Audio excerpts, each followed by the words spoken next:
அருமையாக பாவக்காய் வறுவல் ரெடி ஆயிடுச்சு. அப்படியே பிளேட்டு போட்டுடலாம். வணக்கம் மக்களே. அம்மா வந்து பாவக்காய் வறுவல் செய்யலாம் அப்படின்னு வந்திருக்கேன். நல்லா பெரிய பாவக்காய் வாங்கி அதை நல்லா கட் பண்ணி வறுவல் பண்ணிடலாம். நல்லா எப்படி பண்ணலாம், எந்த மாடலில் பண்ணலான்னு இப்போ வீடியோக்குள்ளே போய் பார்க்கலாம். அதுக்கு முன்னாடி நம்ம செல்ல பிள்ளை சால்வி சேனலை சப்ஸ்கிரைப் பண்ணிக்கிறோங்க, லைக் பண்ணுங்க, ஷேர் பண்ணுங்க. முதல்ல ஷேர் பண்ணுங்க, கமெண்ட் பண்ணுங்க, எல்லாம் பண்ணிட்டு நம்ம வீடியோ நல்லா லைக்கை போட்டுட்டு வீடியோ பாருங்க. வாங்க இப்போ வீடியோக்குள்ள போய் பார்க்கலாம் எப்படி செய்யலான்ட்டு. இந்த பாவக்காய் வறுவல் செய்ய நான் வந்து ஒரு 1/2 கிலோ பாவக்காய், இது நல்லா பெருசாக இருக்குது. 1/2 கிலோ 4 நாள் தான் வந்துச்சு. இப்போ இதை வந்து கட் பண்ணி எடுத்துக்கலாம். இந்த மாதிரி 2 பாகமாக கட் பண்ணிவிட்டு இது உள்ளே இருக்கிற விதையெல்லாம் அப்படியே இப்படி நோண்டி எடுத்துடலாம். அப்படியே வந்துடும். இந்த விதையெல்லாம் வேண்டாம். அதே மாதிரி எல்லாத்தையும் எடுத்துடலாம். நல்லா ஹார்டாக இருக்குது. ஆனால் விதை கூட மொறுமொறுன்னு இருக்கும். இருந்தாலும் அது வந்து கொஞ்சம் கேஸ் ட்ரபிள்னு சொல்கிறாங்க, விதையெல்லாம் வந்து சாப்பிட வேண்டாம் அப்படின்ட்டு. அதனால நம்ம எடுத்துடலாம் விதையெல்லாம். எல்லா பாவக்காயும் நல்லா கட் பண்ணியாச்சு நீல வாக்கில். நம்ம இதே மாதிரி இந்த நீல வாக்கில் கட் பண்ணி வறுத்து சாப்பிட்டு பார்க்கலாம். நல்லா டேஸ்ட்டாக இருக்கும். இப்போ இதை வந்து நம்ம எப்படி கசப்பெலாம் கொஞ்சம் எடுக்கிறதுனா ஒரு டீஸ்பூன் அளவுக்கு நல்லா கல்லுப்பு, இன்னும் 1.5 டீஸ்பூன் கூட போட்டுக்கிடலாம். கல்லுப்பு போட்டுட்டு அது கூட வந்து ஒரு 1/4 டீஸ்பூன் அளவுக்கு மஞ்சத்தூளையும் போட்டு நம்ம அப்படியே பெசரி ஊற வைக்கணும். ஒரு 1/2 மணி நேரம் ஊற வைக்கலாம். ஏன் அப்படின்னா இந்த கசப்புலாம் கொஞ்சம் குறைஞ்சிரும். பாவக்காயில் நிறைய கசப்பு இருக்குது. ஆனால் அது எப்போவுமே எப்படி நம்ம ஊற வச்சு கசப்பு எடுத்தாலும் அதில் கசப்பு இருந்துக்கிட்டே தான் இருக்கும். இன்னும் கொஞ்சம் கசப்பு எடுத்துட்டோம்னா சாப்பிட்றதுக்கு கொஞ்சம் நல்லாயிருக்கும். லைட்டாக கொஞ்சம் தண்ணி தெளிச்சிக்கிடலாம். இதில் இன்னும் கொஞ்சம் தண்ணி தெளித்து நம்ம வந்து லைட்டாக ஊற வைக்கணும். ஒரேடியாக தண்ணிலாம் ஊற்றக்கூடாது. அந்த உப்பு கரைஞ்சி அதில் இருக்கிற கசப்பெல்லாம் எடுக்கிற அளவுக்கு இருந்தால் போதும். உங்களுக்கு வேணா நான் நீல வாக்கில் இப்போ கட் பண்ணியிருக்கேன். உங்களுக்கு ரவுண்டாக வேணா கூட நீங்கள் ரவுண்டாக கட் பண்ணிக்கிடலாம். நல்லாயிருக்கும். அப்படியும் செய்யலாம். எனக்கு ஒரு ஆசை, இதில் வந்து நீல வாக்கில் கட் பண்ணி வறுத்து சாப்பிட்டு பார்க்கணும். நான் பட்டையாக வறுப்பேன், மீன் மாதிரி. இன்னைக்கு வீடியோவுக்கு வந்து நான் உங்களுக்கு இந்த மாதிரி கட் பண்ணியிருக்கிறேன். இப்போ நல்லா ஊறிடுச்சு. இந்த கசப்பெல்லாம் போயிருக்கும் பாவக்காயிலேருந்து. நம்ம இதை நல்லா கழுவிட்டு ஒரு பாத்திரத்தில் தண்ணி வச்சு கொதிக்க விட்டுட்டு ஒரு 50% வந்து இதை வேக வச்சு எடுத்துக்கிற போகிறேன். இப்போ நான் வறுக்கிறதுக்கு முன்னாடி நல்லா கழுவிட்டேன். இங்கே வந்து ஒரு பாத்திரத்தில் தண்ணி வச்சுட்டேன். தண்ணி கொதிக்கும் போது நம்ம அந்த பாவக்காயை கட் பண்ணிடலாம் எடுத்து அதில் போட்டு நல்லா கொஞ்சம் நேரம் ஒரு 50% வேகிற அளவுக்கு, ரொம்ப மொத்தமாக வேகக்கூடாது. அப்புறம் எண்ணெயில் கொஞ்சம் நேரம் நம்ம வறுத்து எடுக்க போகிறோம். அது வேகிற அளவுக்கு வேக வச்சிடலாம். இப்போ கொதிச்சுட்டு இருக்கு. நம்ம காயெல்லாம் சேர்த்துக்கலாம். அதில் நமக்கு தெரியும் அது 50% எவ்வளோ வெந்திருக்கு அப்படின்றது நம்ம பார்த்துட்டு நம்ம ஸ்டவ் ஆஃப் பண்ணிட்டு வடிகட்டி எடுத்துடலாம். காயெல்லாம் இப்படி வடிகட்டி எடுத்து பவுலுக்கு மாற்றிக்கிடலாம். தண்ணி இல்லாமல் எடுத்துடணும். அதுக்கப்புறம் நம்ம வந்து வறுக்கிறதுக்கு ஆரம்பிக்கலாம்.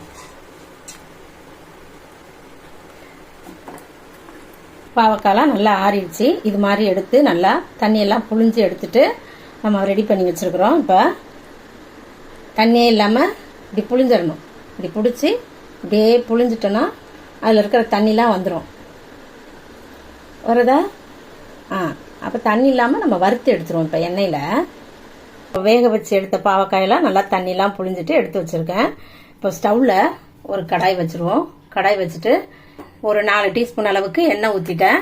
இதில் வந்து நம்ம நீல வாக்கில் கட் பண்ண ஒரு பெரிய வெங்காயத்தை அதோட சேர்த்துக்கலாம். எண்ணெய் காஞ்சிடுச்சு. நல்லா 10 பல் பூண்டை நான் இடித்து வச்சுருக்கிறேன் தோலோட, அதுவும் சேர்த்துக்கலாம். இந்த ஃப்ளேவர் நல்லா இருக்கும். பூண்டு சேர்த்து நம்ம வறுத்தோம்னா நல்லா வறுத்து விட்டுருவோம். பூண்டு பிடிக்காதவங்க அதை அப்படியே கூட எடுத்து வச்சுருவாங்க. பிடிச்சவங்க எடுத்து சாப்பிட்டுக்கிறலாம் அந்த பூண்டை. அதோட இந்த பாவக்காய் கொஞ்சம் கேஸ் ட்ரபிள் உள்ளதுன்னு தான் சொல்லியிருக்காங்க. அதனால நம்ம அந்த பூண்டும் சேர்த்துக்கிறது ரொம்ப நல்லது இல்லையா? அதனால சேர்த்தாச்சு. இந்த வெங்காயம் வதங்கிட்டு இருக்கையிலே கொஞ்சம் கருவேப்பிலையும் சேர்த்துக்கிறலாம். நல்லா வாசமாக இருக்கும்.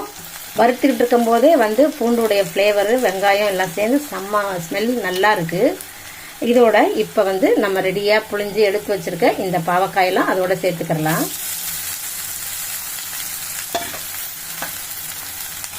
இப்போ இதை இந்த எண்ணெயிலேயே சிம்மில் வச்சு நல்லா இந்த எண்ணெயே அப்படியே சுருள வதக்கி எடுத்துக்கணும். நம்ம வேக வச்சாச்சு. எண்ணெயில் வறுவல் பண்ணணும். இப்போ இதை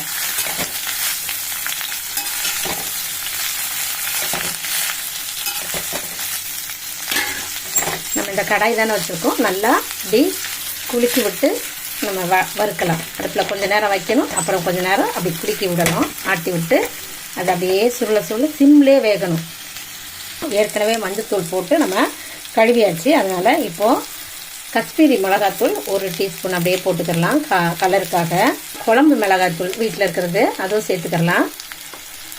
அப்படியே கொஞ்சமாக சாம்பார் பொடி இருக்கு இல்லையா, அப்படியே ஒரு நல்ல டேஸ்ட் கொடுக்கும். இதோடு சேர்த்து நம்ம வதக்கி எடுத்துட்டோன்னா செம்மையாக இருக்கும்.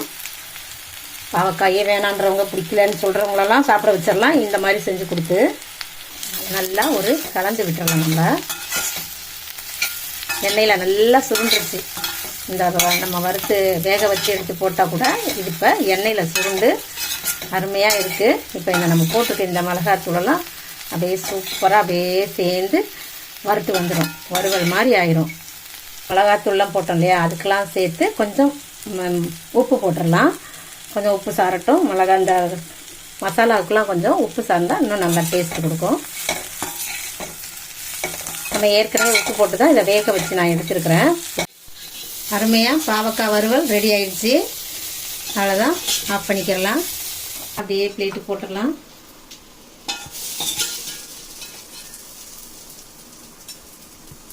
நம்ம பாவக்காய் வறுவல் சூப்பராக ரெடி ஆயிடுச்சு. அப்படியே நீல வாக்கில் அருமையாக செஞ்சுருக்கிறேன். இதே மாதிரி நீங்களும் செஞ்சு பாருங்கள். டேஸ்ட் பார்த்துருவோமா? அப்படியே வாயில் போட்டோன்னா கரையிற அளவுக்கு செஞ்சுருக்கிறேன் அம்மா. ரொம்ப எண்ணெயும் இல்லாமல், எதுவுமே ரொம்ப கசப்பும் இல்லாமல், எல்லா பிள்ளைங்களாம் சாப்பிட்ருங்க. இப்போ இதை கொடுத்தேன்னா நான் அந்த மாதிரி செஞ்சுருக்கோம். நீங்களும் செஞ்சு சாப்பிட்டு பாருங்கள். சும்மா டேஸ்ட்டாக இருக்கும். அடுத்த வீடியோவில் பார்க்கலாம். பாய்.